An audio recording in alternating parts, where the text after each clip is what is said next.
Why do Christians deny the Nag Hammadi texts that were discovered in 1945? Well, Christians don't deny them. I just don't think we think that they're historical representations of Jesus. So we don't deny their existence, obviously. I've read them, and some Christians have. They're freely available. You go into W.H. Smith's if you want, just pick up a copy. The church isn't trying to suppress them.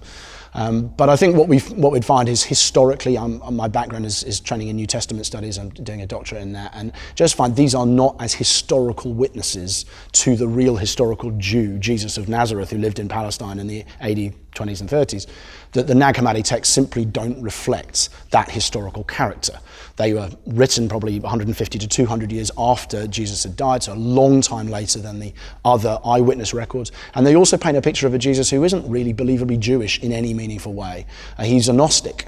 He's a Gnostic Greek philosopher who has got a pastiche of some warped Jewish ideas through into full-blown Greek pagan Gnosticism. And as a result, it's a little bit like saying, why do historians read books about Thomas Jefferson that were written in the early 1800s rather than read books about Thomas Jefferson that claim he drove cars and flew to the moon?